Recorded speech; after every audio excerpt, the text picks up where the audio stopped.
você que nos acompanha. Estamos aqui para mais um episódio do Vivi e Aprendi Podcast, o segundo episódio dessa nossa temporada aqui em Balneário Camboriú. E antes de eu apresentar o meu convidado, eu quero te comunicar, principalmente se você é novo por aqui, que todo sábado, às 10 da manhã, nós temos um novo episódio que vai ao ar pela Rádio Porto Gravatá ou pelo Facebook da rádio, e também nos canais do Vivi e Aprendi Podcast, lá no Spotify e no YouTube. E se você quer assistir os melhores cortes, relembrar os melhores momentos de cada episódio, você pode nos seguir lá no Instagram também, @Vivi e Aprendi Podcast. Muito bem, vamos lá. Quem está aqui comigo é o Ronaldo Viotti, Dr. Ronaldo Viotti. Ele vem lá de Blumenau, ele é casado com a Bia, pai do Victor e do Nicolas. Exato. Ele é um cirurgião dentista também, então é da minha tribo, né? Mas a gente não vai falar muito de odontologia não se preocupe. Ele tem uma carreira acadêmica brilhante, né? É mestre, é doutor, teve aí mentores que são muito brilhantes, então que o instruíram e o formaram nessa carreira.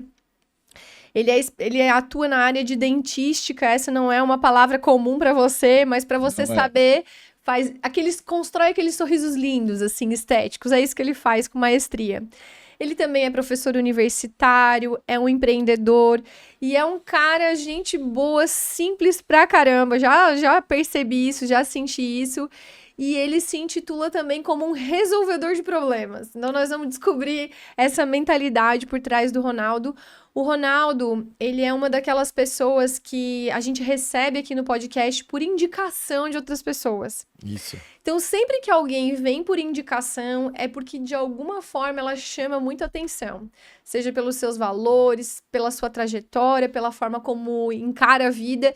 E é isso que a gente vai descobrir agora. O que tem atrás dessa pessoa aqui, do Ronaldo.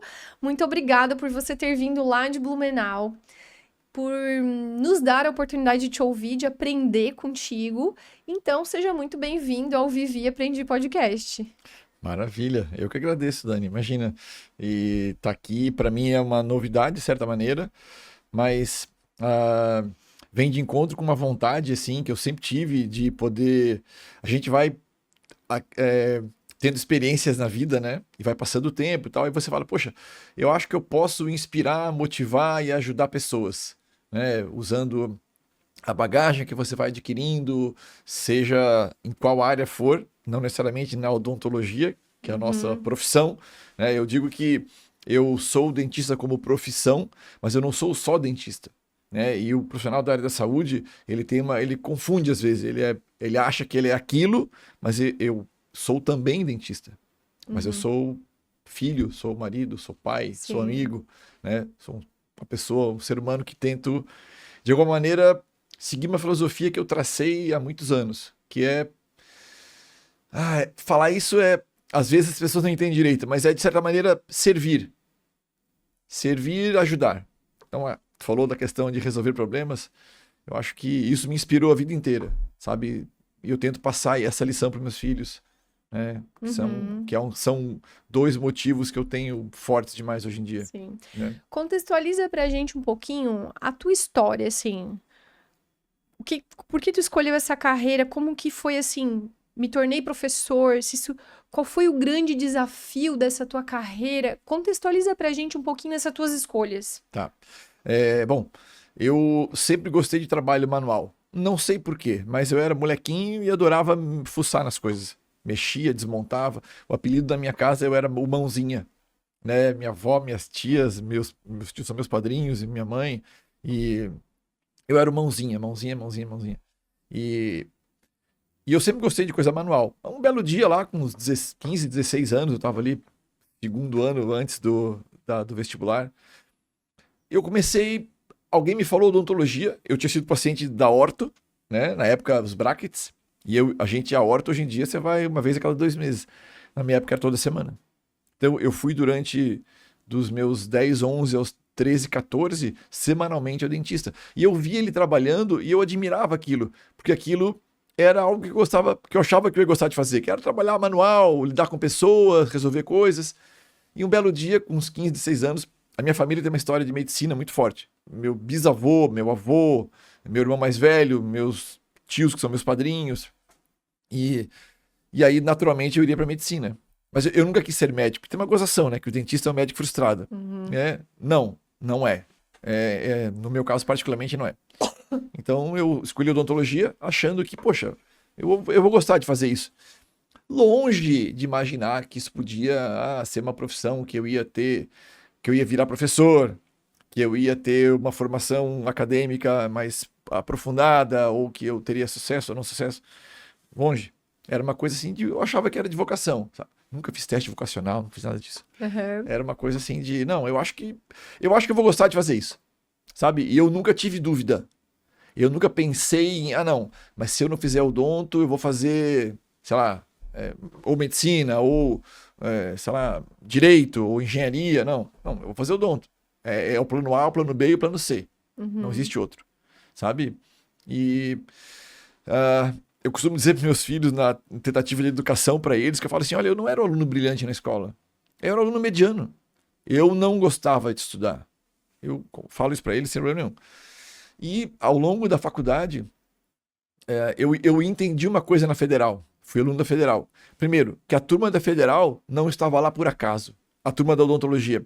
Na época era uma peneira, hoje ainda é, muito forte para entrar. Então eu dizia, poxa, todo mundo que está aqui, quando eu olhava para a turma assim, eu via, poxa, todo mundo que está aqui por algum motivo, sabe? Então durante a graduação eu aprendi a importância de você se dedicar para valer. Eu falei, poxa, se eu vou ser dentista, eu tenho que me dedicar. Isso até ali o segundo ano, primeiro ano, segundo ano, eu levava meio na flauta, né, usando esse termo.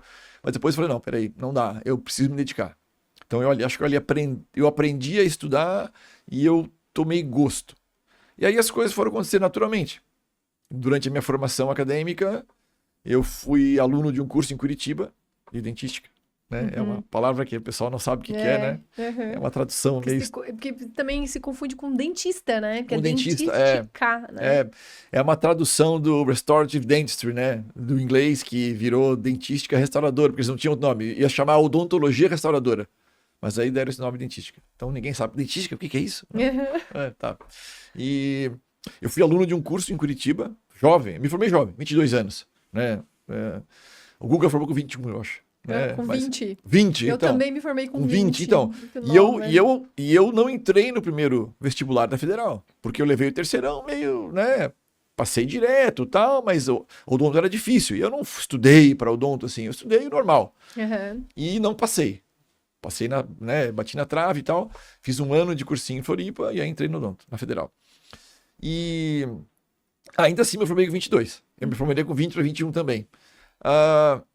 Tão jovem, eu fiz esse curso em Curitiba e o professor do curso falou assim, pô, Viotti, tu não quer ficar de professor assistente? Eu tinha 25 para 26 anos. E eu falei, tá, fico.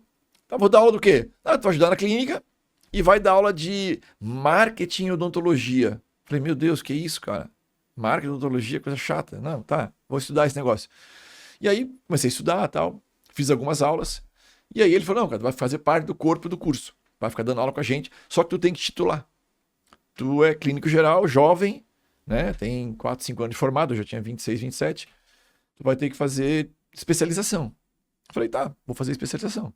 E dali foi uma coisa natural. A especialização, eu me tornei professor universitário, porque em Blumenau tinha recém-aberto o curso de odonto na FURB, e a equipe da Federal, que tinham sido meus mentores, me chamaram e disseram, olha, tu é daqui, a gente te conhece bem, a gente sabe que tu é um cara que tem, né, uma formação legal e tal, venha dar curso aqui na faculdade.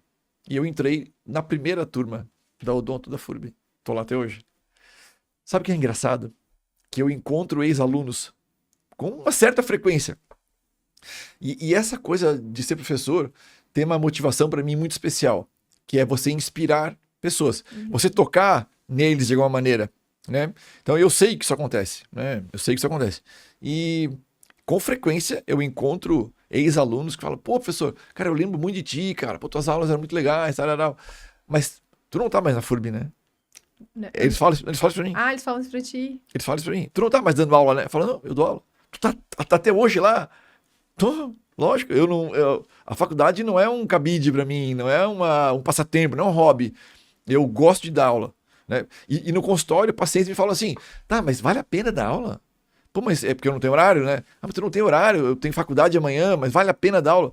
Aí eu falo, defina valer a pena. O que é valer a pena? Tu tá perguntando do salário? Eu não dou aula por causa do salário, óbvio, né? Eu não daria. Mas vale muito a pena.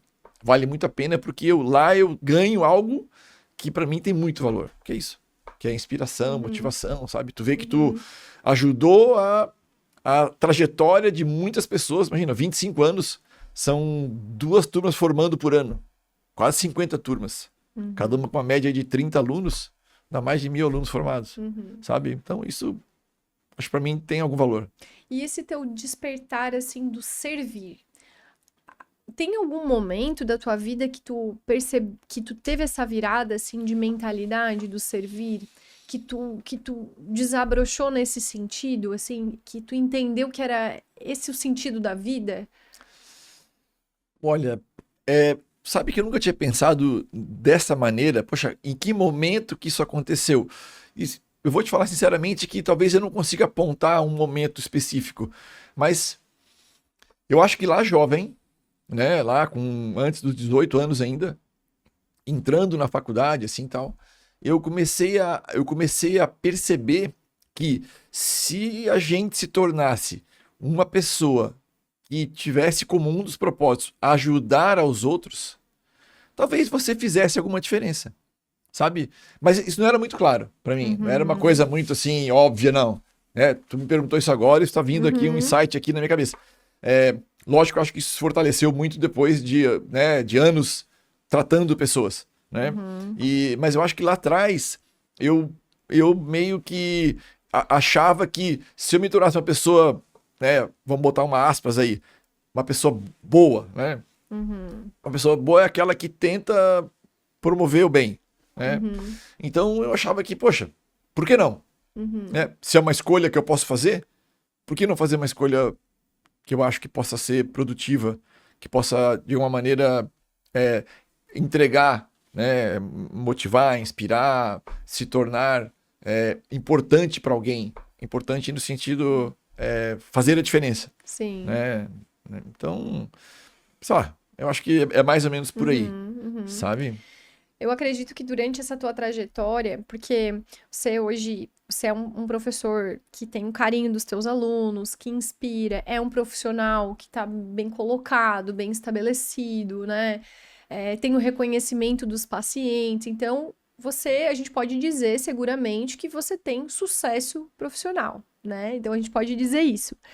Mas eu acredito que durante essa tua jornada, tu deve ter tido alguns erros, algumas falhas, alguns momentos que foram desafiadores. Tem algum momento mais desafiador durante essa carreira que te trouxe uma grande lição que tu queira compartilhar? Tu falou uma coisa que eu gosto bastante, né, que é falar sobre erros, né? Eu sempre falo que eu vou nos congressos grandes de dentistas que o pessoal fala assim, ô Viotti, aí, já fez aquela aula de erros? Que eu sempre falo, quero fazer uma aula de erros. Só erros, quero vir aqui falar sobre erros. Né? O pessoal em congresso só fala de acerto. Só de sucesso, só de maravilhas. Eu falo, não, cara, eu quero falar sobre erros, né? Porque os erros ensinam muito mais que o sucesso. Então é um tema que eu gosto bastante de falar. Eu acho que tu falou uma coisa assim, teve algum momento, eu não posso te corrigir, mas eu posso falar assim, tem alguns momentos, porque os erros são frequentes, sabe? A gente comete... Eu tava ali fora falando com o Guga e eu falei, cara, um dos propósitos mais fortes que eu tenho é não ser melhor que ninguém, a não ser melhor do que eu mesmo ontem. Hoje eu quero ser melhor do que eu era ontem, sabe? E amanhã eu quero ser melhor do que eu fui hoje, sabe? Então, lógico, cheio de erros, meu Deus.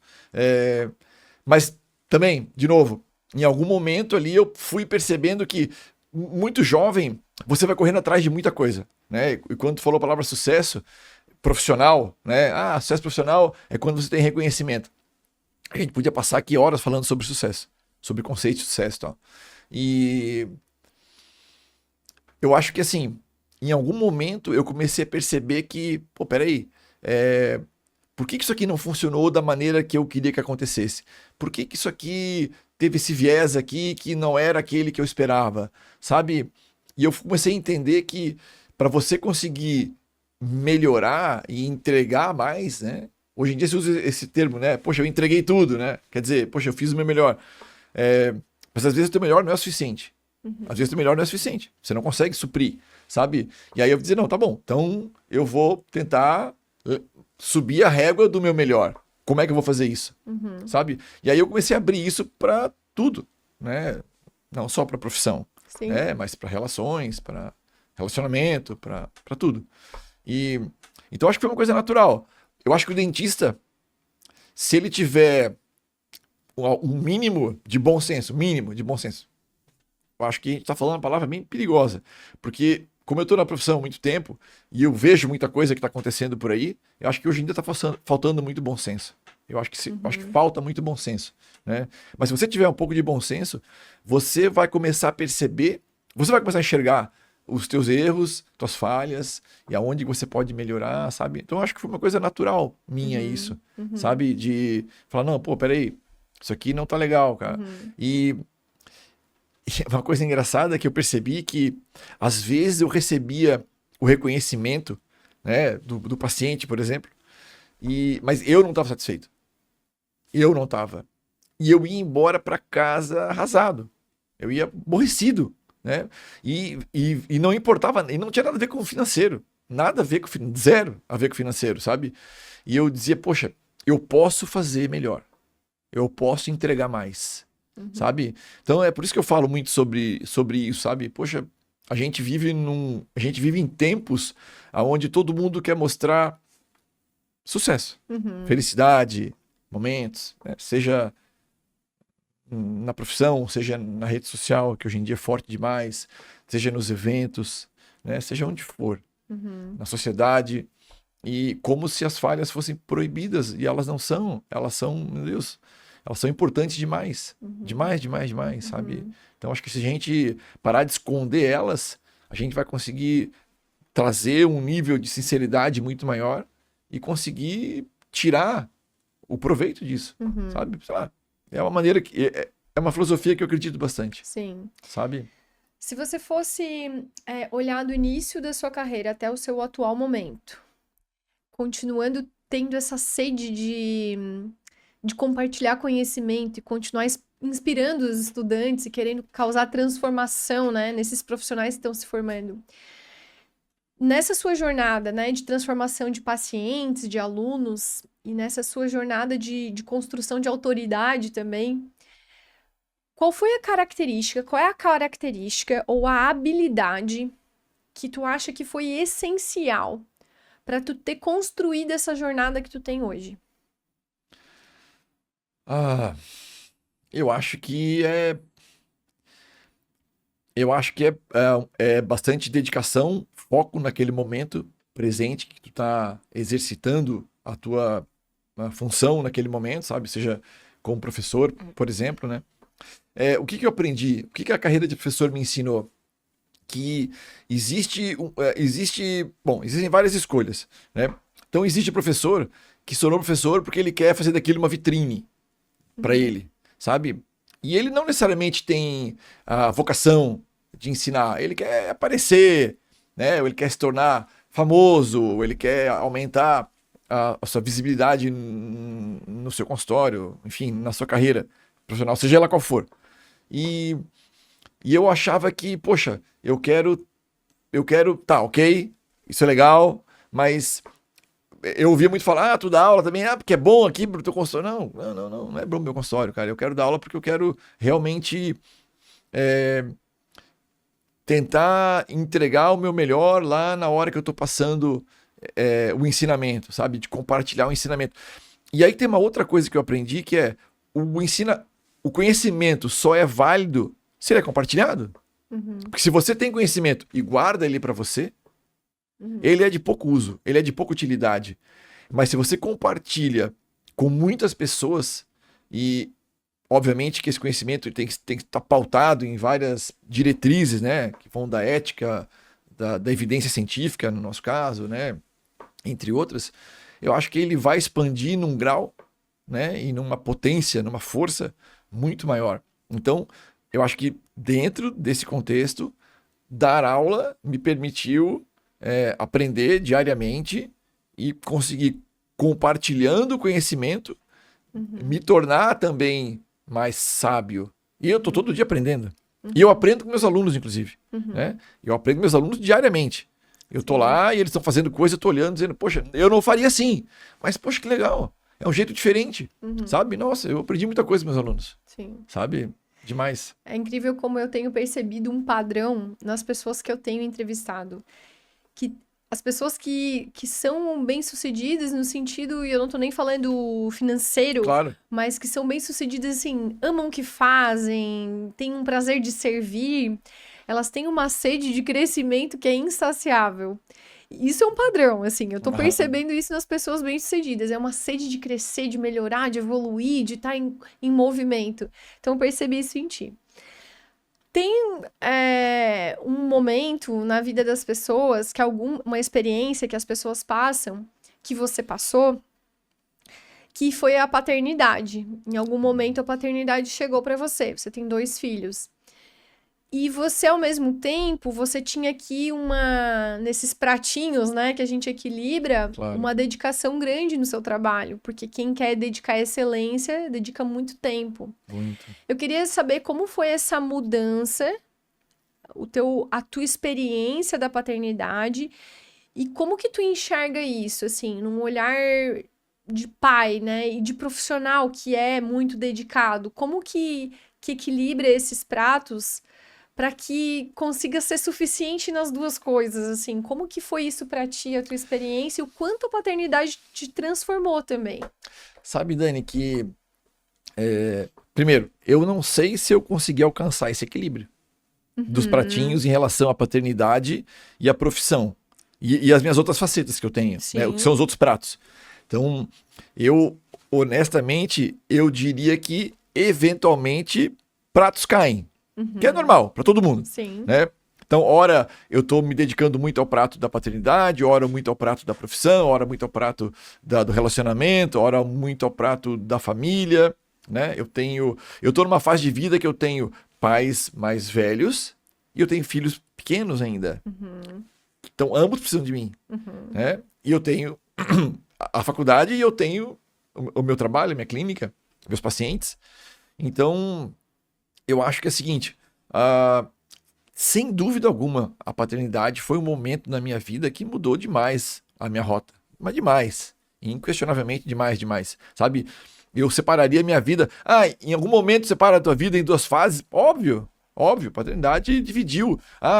Me tornar professor, fazer meu doutorado, ou, sabe, fazer o que quer que seja.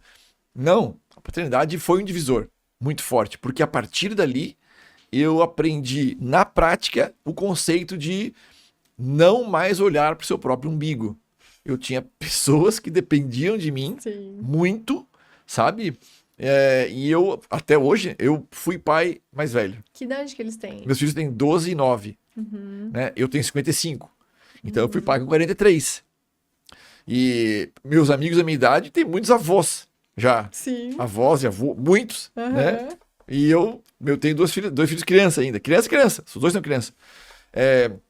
Então, e o dentista é um profissional que, tirando toda a glamorização que querem colocar hoje pelas redes sociais para nossa profissão, o dentista de sucesso, ele tem que trabalhar bastante. Ele tem que se dedicar bastante. Ele precisa estar no seu trabalho. E aí, o que eu vejo muito frequente, e eu não estou querendo fugir do assunto da paternidade, é que parece que hoje tem uma coisa que é assim, tu tem sucesso na tua profissão, mas tu ganha dinheiro sem trabalhar? Não. Então tu não tem sucesso. Só tem sucesso quem ganha dinheiro sem trabalhar. Como é que é? Não sei, faz curso online, vende alguma coisa, sabe, escalona alguma coisa. Não, cara, eu acho que eu tenho sucesso trabalhando. Ih, não, tu tá por fora, tu tá ultrapassado já. Eu ouço isso bastante. Não, tu tem que fazer uma rede social, cara, tu tem que vender alguma coisa.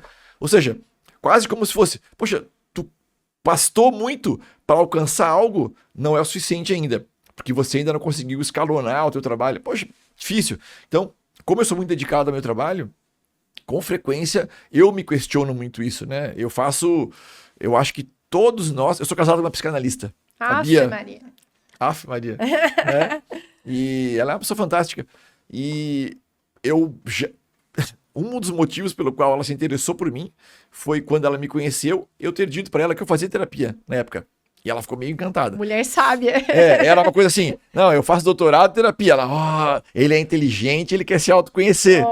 Foi uma coisa meio assim. Ganhou o coração. E aí, e eu falo sobre isso muito na minha análise, sabe? Poxa, como equilibrar melhor os pratos. Na paternidade, na profissão, sabe? Fazer eles entenderem que eu preciso dar o suporte para eles, mas eu também dou o suporte para eles mesmo quando eu não estou presente, mesmo quando eu estou um pouco distante, me dedicando na minha profissão, provendo e tal. E então a paternidade, assim, ela é muito, muito, muito marcante. Bom, eu não sei se eu posso falar isso agora, né? Mas o Guga tá para ser pai, né? Ele tá para ser pai. Então, e junto com outros amigos meus que começaram, que se tornaram pais também, eu vi em todos eles essa movimentação. A vida muda demais, né? A vida muda demais. Então, eu não posso taxar ninguém nem julgar ninguém, mas eu acho que a minha filosofia, você ser pai ou mãe, ele te traz um upgrade muito grande de doação. Você passa a precisar viver para outra pessoa. Por um tempo. Até um tempo. Depois não. Você cria filhos para o mundo. Sabe? Mas você vai ter que parar o que você está fazendo. Você vai ter que se dedicar para esses serzinhos que precisam de você. Sabe? Então isso aí ensina demais. Meu Deus. Isso ensina mais que o doutorado. Então agora tenta me responder o seguinte. Você é casado com uma psicanalista. Você disse que talvez não tenha encontrado o equilíbrio dos pratos, mas que busca isso. Então, para alguém que busca, qual é a chave que você busca para tentar equilibrar? Sabe que eu vou fazer um paralelo aqui? Eu diria que buscar o equilíbrio dos pratos é o que eles chamam de utopia, né? Um dia eu vi um conceito muito legal que eu adoro, do Eduardo Galeano, né? Que é um escritor uruguaio. E perguntaram para ele assim, o que é utopia, né? Utopia é que nem você andar em direção ao horizonte. A cada passo que você dá para frente, eles se distanciam um passo para trás. A cada passo que você vai para frente, eles se distanciam, você nunca vai alcançar. Sabe? Então eu acho que assim, encontrar o equilíbrio pleno, eu acho que não tem como, sabe? Porém, o que você consegue é dar um certo equilíbrio, mas eu acho que os pratos nunca vão estar divididos equalitariamente, sabe? Acho que hora você vai estar mais focado na tua relação com a tua esposa, com o teu marido, hora você vai estar mais focado na tua relação com teus filhos, hora você vai estar mais focado na tua profissão, sabe? Então o segredo será que não é aceitar que existem ciclos nos quais tu vai dedicar mais tempo a um ou outro? Bem provável que sim, sabe? A aceitação é um dos conceitos que eu tento exercer bastante, sabe? Em aceitar que, primeiro, as coisas fogem do nosso controle. A gente não vai conseguir, é impossível, não vai conseguir, sabe? Por mais que você se dedique, você pode ser a melhor ortodontista do mercado, as coisas vão fugir do teu controle, sabe? E, meu Deus, na paternidade, então, isso é uma luta, eu não chamaria de luta, mas isso é um desafio diário. Você tem uma frase que você falou assim, ó, se prepare para o pior, mas espere o melhor. O que você quer falar com isso? Eu acho que assim, se torne preparado. Se você vai fazer uma maratona, vamos usar aqui uma analogia bem besta assim. Poxa, dê uma treinada, leve lá um carbogel. Aquela lá correu 80. Então, ultramaratona. Ultra. Então, vai correr 80, saindo aqui do podcast, sabe, botando uma bermuda e um tênis, agora vou correr 80. Vai cair duro depois de X quilômetros, sabe? Certamente ela se preparou. Então, eu corri também já, nunca 80, mas... E a ideia é assim, se prepare para o que você talvez tema em não dar conta, mas espere dar conta e com folga. Então, eu acho que se prepare para o pior, mas espere o melhor, talvez tenha a ver com isso, sabe? Poxa, eu vou enfrentar hoje, um caso complexo lá, de laminados cerâmicos, uma reabilitação. Poxa, eu vou estudar o caso antes, eu vou ver os templates que eu fiz, eu vou ver o planejamento digital, o analógico, eu vou conversar com o paciente, eu vou deixar minha agenda estruturada, eu vou falar com a minha equipe. e eu vou estar com a agenda separada para aquele paciente lá a tarde inteira, achando que eu vou embora 9 horas da noite.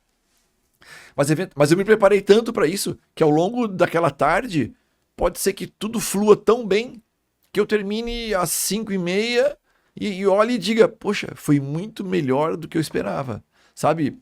Usando aqui uma analogia da nossa profissão, mas isso vale para corrida, isso vale para qualquer desafio, sabe? Então, assim, eu acho que a gente tem que estar preparado para o que a gente vai enfrentar, se você puder se preparar antes, sabe? Mas sempre esperar que você consiga ter um resultado melhor do que você esperava. Ou seja, vá mais preparado possível. Eu acho que é mais ou menos isso. Isso vale para prova. Meus filhos vão estudar para prova agora. Eu falo, pô, cara, estuda mais, cara, se dedica mais.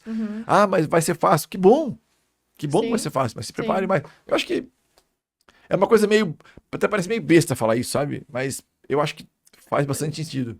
O óbvio às vezes precisa ser dito e relembrado, né? Precisa. É uma coisa óbvia. Exato. É uma coisa bastante óbvia.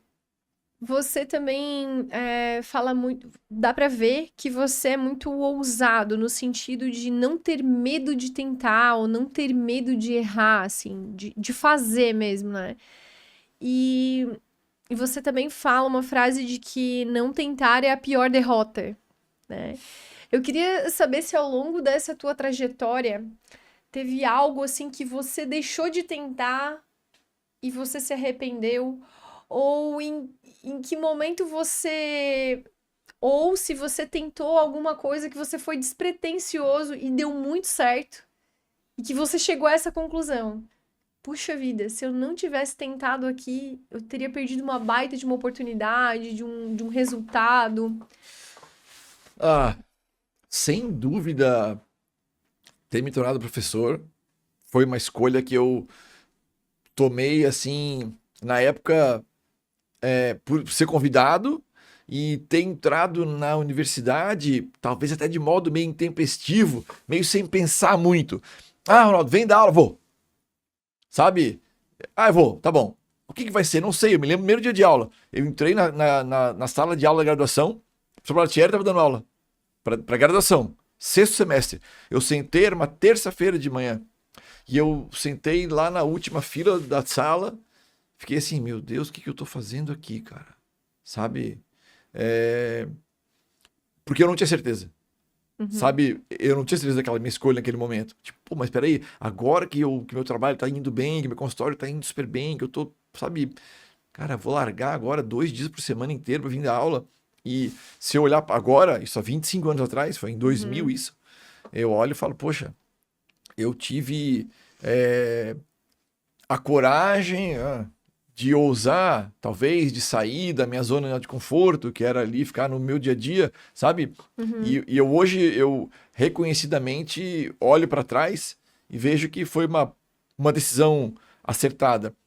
Eu acho que se eu não tivesse me tornado professor, eu não sei se eu trabalharia com tanta dedicação, ainda com tanto amor ao que eu faço, sabe? Hoje em dia, sabe? Então, por exemplo, eu acho que sim, sabe? Uma coisa que eu não fiz, tu me perguntou, sabe? Eu dei aula há muito tempo em tipo palestrante de empresa, assim, né? Speaker de empresa e tal. E num outro momento, não nos dias atuais, claro, né? E eu parei de fazer isso quando meu primeiro filho nasceu, porque eu viajava muito. E aí eu falei, não, deu. Porque eu já fazia isso há muito tempo, né? Numa época que não tinha o glamour que tem hoje, né? A exposição que tem hoje. E eu falei, deu, não quero mais. E eu vi várias ondas passarem, né? Eu surfo, né? Então, usar a analogia das ondas, né? E várias ondas boas passarem, ondas perfeitas, assim, né? Ondas promissoras. E eu deixei muitas ondas passarem, né? Então, essa de, por exemplo, eu podia ter me estruturado para ter dado mais aulas de pós-graduação, podia, sabe? Mas eu tinha feito uma escolha que era cuidar da minha família, me dedicar ao meu consultório, não largar a graduação, que eu não me arrependo. Mas hoje, quando eu olho para 15 anos atrás, eu olho e falo, poxa, talvez eu pudesse ter feito isso. Talvez eu pudesse ter feito isso e não fiz, sabe? Ter parado um tempo, ter voltado de outra maneira né, ter me estruturado para, afinal de contas, eu tinha tudo, a faca e o queijo na mão para fazer isso e acabei não fazendo.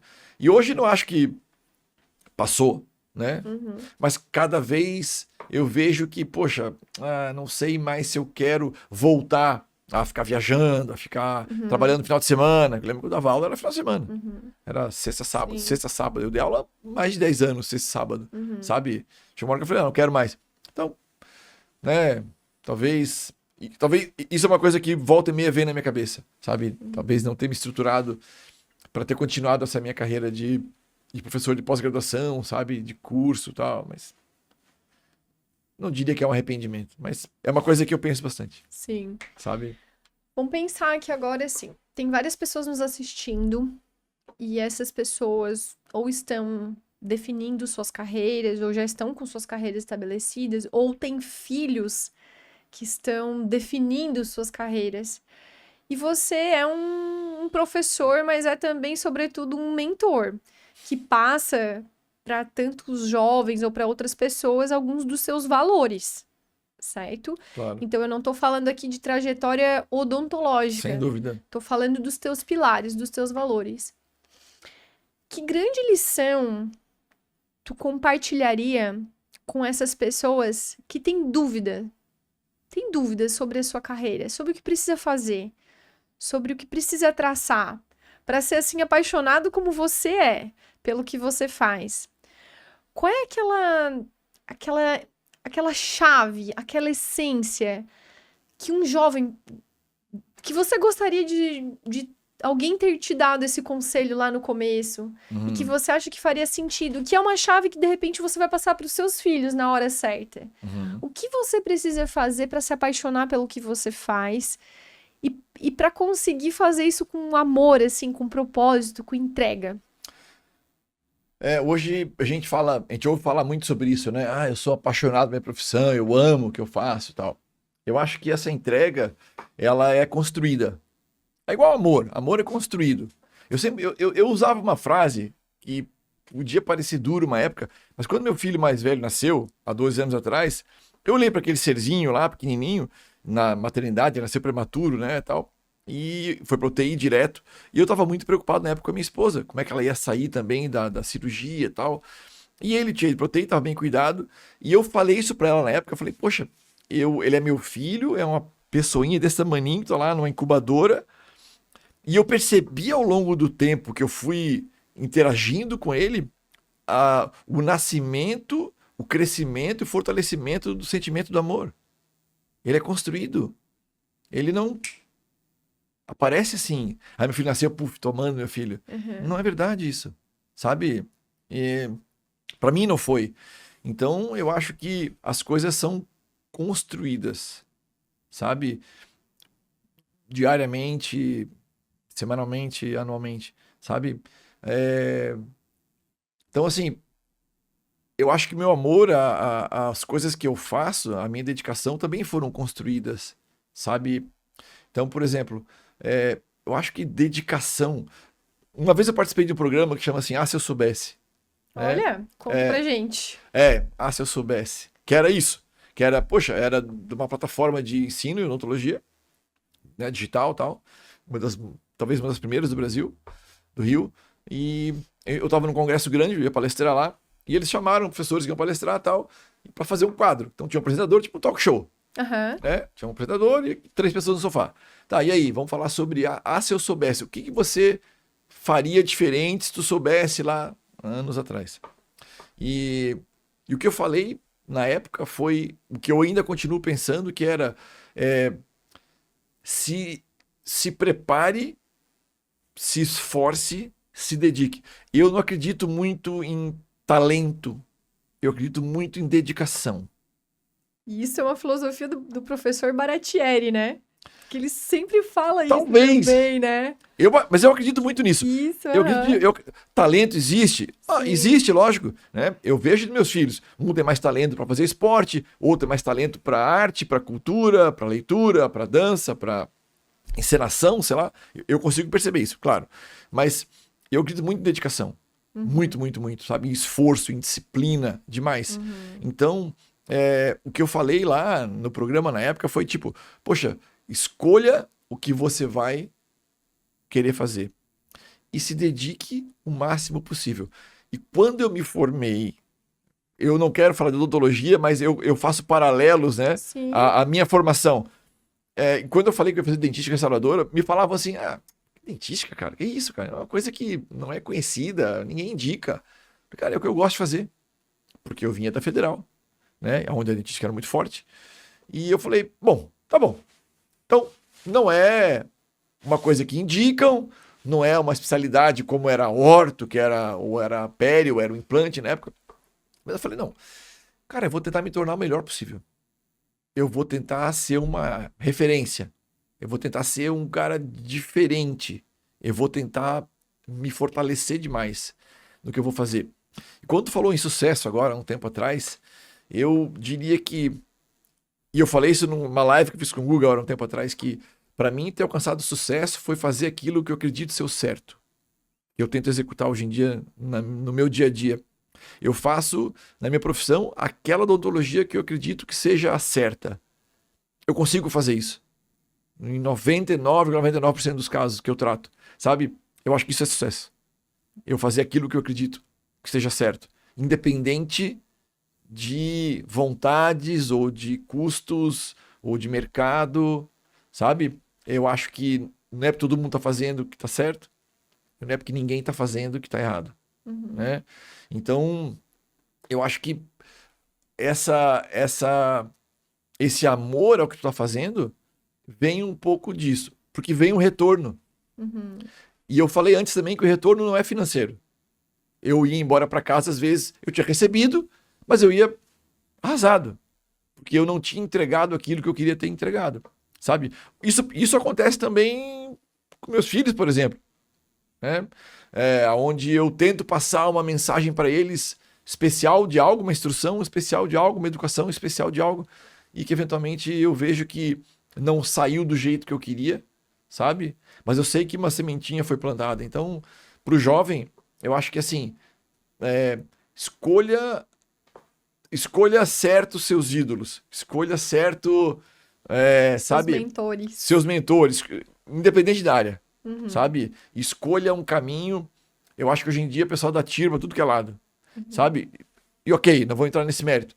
Mas quando você abre um leque grande demais, a chance de tu se tornar vago em tudo é muito grande. Se você escolher alguma coisa mais específica, né? Talvez você conseguir crescer mais nessa tua escolha. Né? Então, eu acho que essa deve ser uma filosofia que eu acredito bastante. E eu, de fato, agora, falando da profissão, quando eu tô lá executando, eu consigo me desligar de tudo. E eu tô lá executando alguma coisa complexa e naquele momento eu me sinto realizado. De verdade, sem hipocrisia. Eu tô lá executando alguma coisa e eu falo, putz, cara, isso aqui tá ficando como eu queria que ficasse. Tá dando certo como eu queria que desse. Sabe? Tem um autor, até falei dele já esses tempos aí em outro episódio, que é o Martin Seligman. Ele é um psicólogo e ele é um dos maiores pesquisadores no mundo sobre felicidade, psicologia positiva. E ele fala muito sobre a felicidade, uma felicidade superficial e uma felicidade autêntica, real. Daí ele diferencia essa felicidade, que ela é uma felicidade passageira, é aquela felicidade que as pessoas buscam em coisas externas. Então, eu vou ser feliz o dia que eu comprar um carro. Aí tu consegue conquistar aquele carro. E nada muda. Passou aquela vibe, né? Foi uma felicidade tão passageira. Foi. Eu vou ficar feliz o dia que eu fizer uma cirurgia plástica. Fez a cirurgia plástica, mas passou. E aí ele fala que a felicidade autêntica, ela é de dentro para fora. E ela é pautada em valores e princípios. E uma das formas de a gente atingir essa felicidade autêntica é quando a gente entra em estado de flow. E estado de flow, ele é entendido como um momento em que a gente não vê a hora passar, em que a gente se conecta completamente com aquilo que a gente está fazendo e que a gente sente um prazer imenso em fazer aquilo.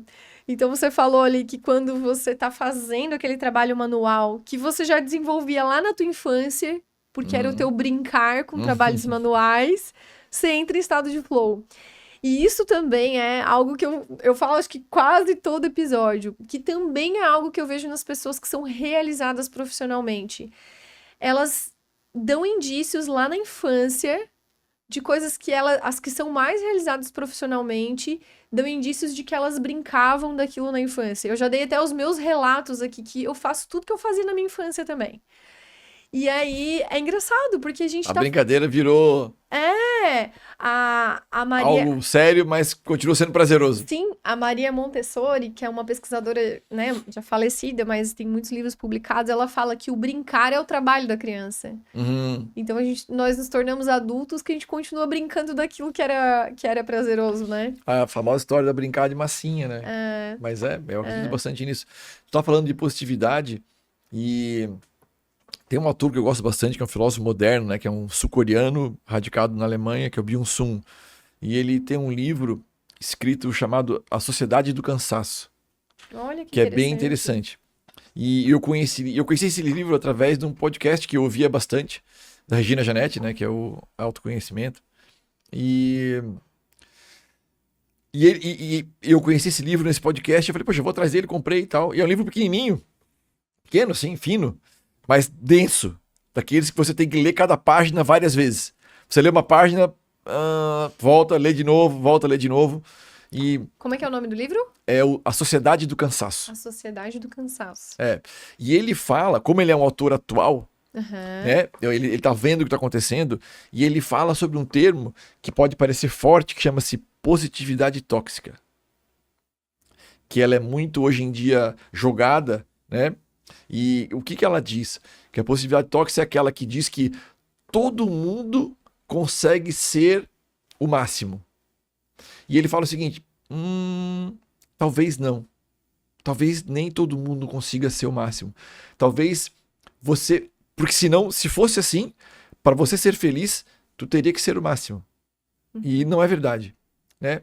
Porque você encontra a felicidade, e aí uma coisa que eu aprendi, que felicidade são momentos, e são momentos simples.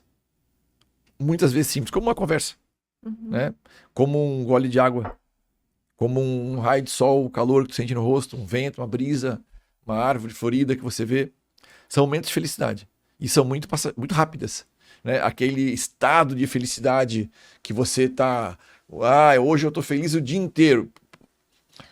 Eu não vou entrar em julgamento, mas ninguém é feliz o dia inteiro, sabe? É impossível.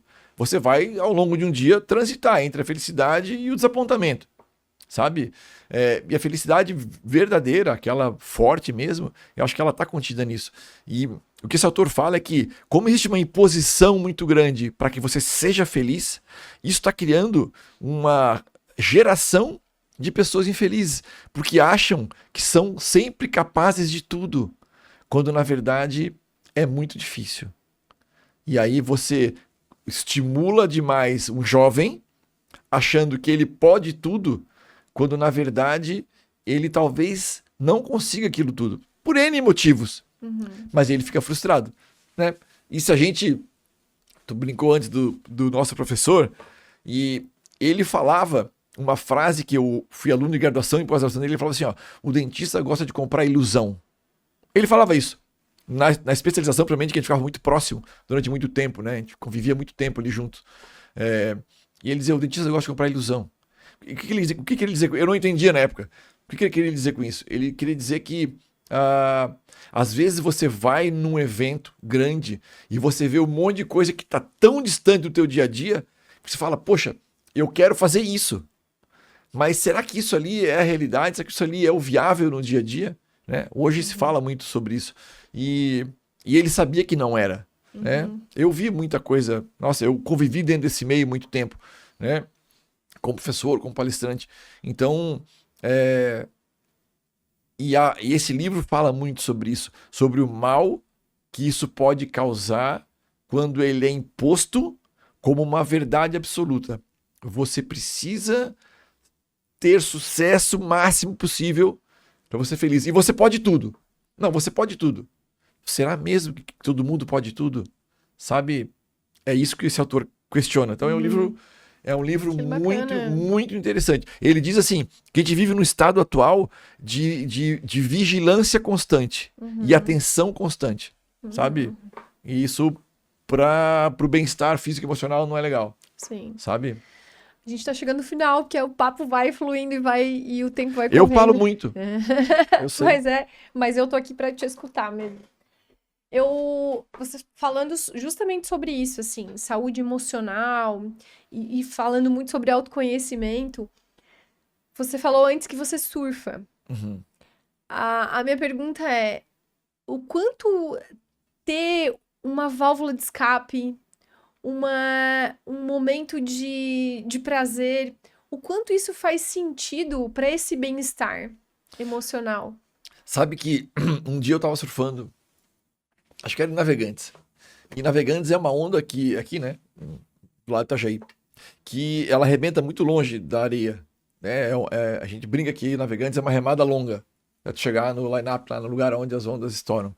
E eu tava sentado um dia lá, um dia de mar meio grande assim, sozinho. Sei lá, a praia é grande, meus amigos tinham dispersado e eu tava sentado sozinho, tenso com aquela situação que estava acontecendo, que eram as ondas grandes, eu muito longe da praia, no meio do nada, mas ao mesmo tempo eu tinha entendido naquele momento que a minha cabeça só estava preocupada com a próxima onda que viria.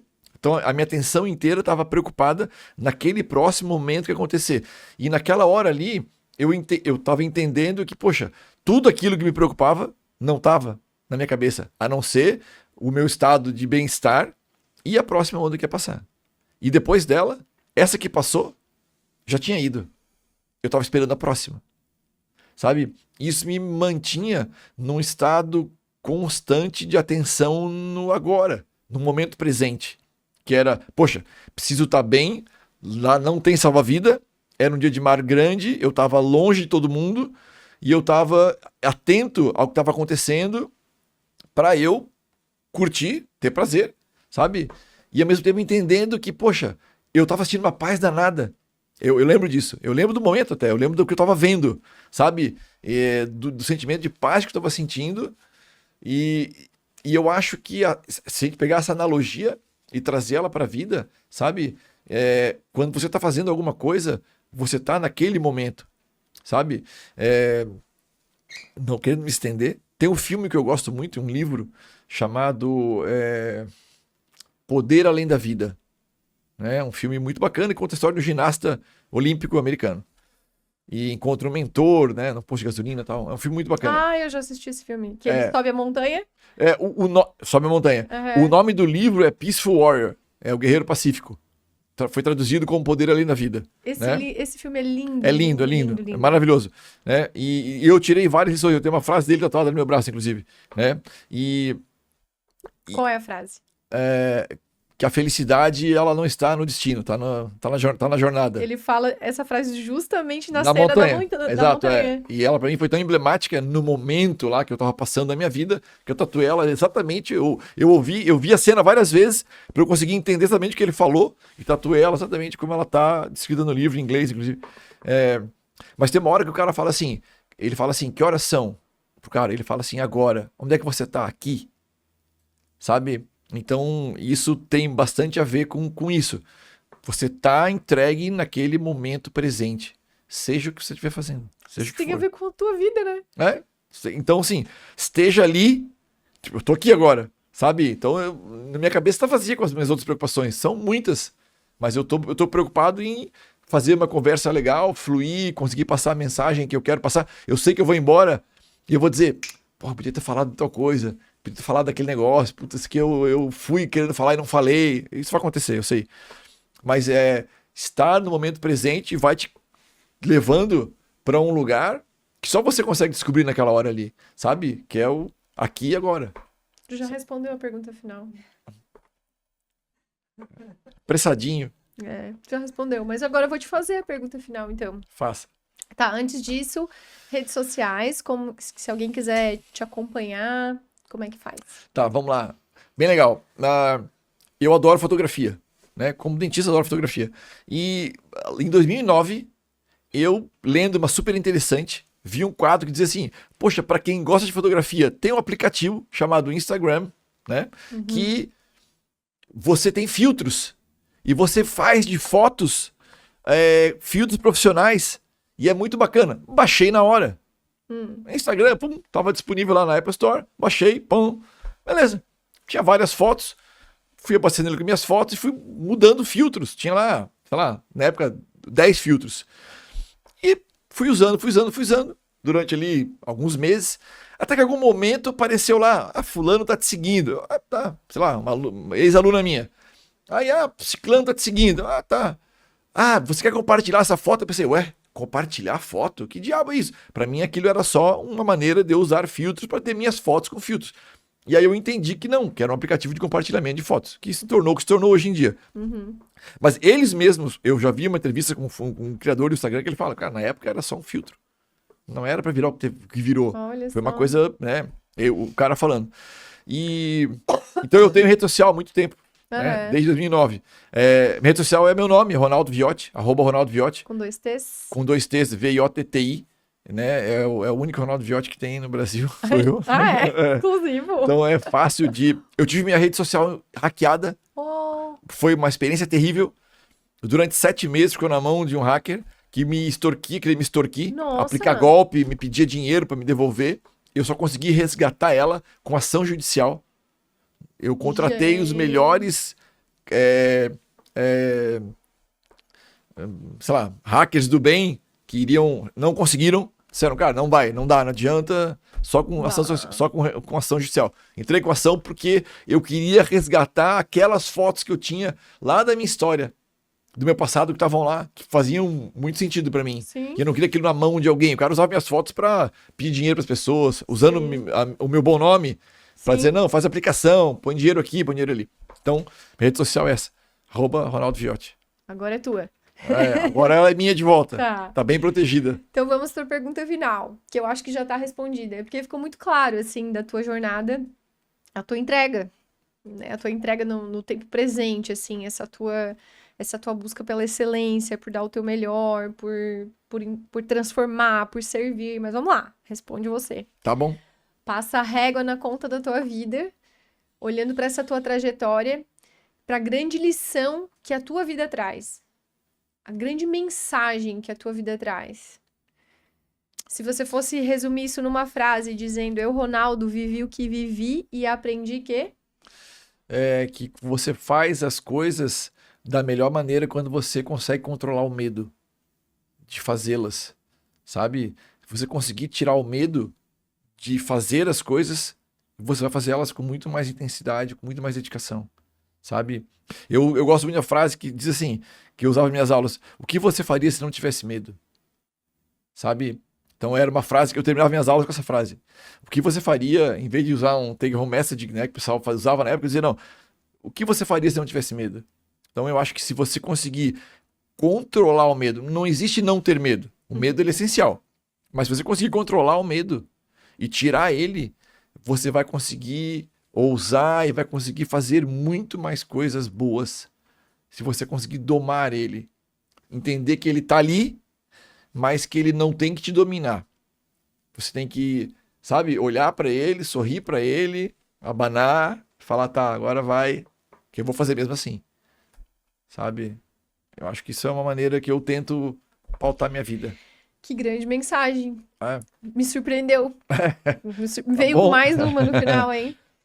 Tá bom. Bom, foi uma baita conversa. Eu acho que a gente conseguiu extrair um pouco da tua essência mesmo e das lições que estão aí dentro de ti, que a tua trajetória, mas sobretudo os teus valores, aquilo que tu entrega, que tu acredita e que os teus resultados também mostram. Então, muito obrigada por essa conversa, por esse mergulho, que eu sempre falo que cada conversa é um mergulho, e a gente vai na profundidade que a pessoa se permite ir. Sim, claro. Então, acho que conversamos sobre vários temas, e eu quero te agradecer por ter ficado conosco aqui até o final desse episódio. Espero que ele tenha sido valioso para você, como ele foi para mim. E eu te encontro no próximo episódio, com apoio cultural de LD Espaço Odontológico. Tchau, até a próxima!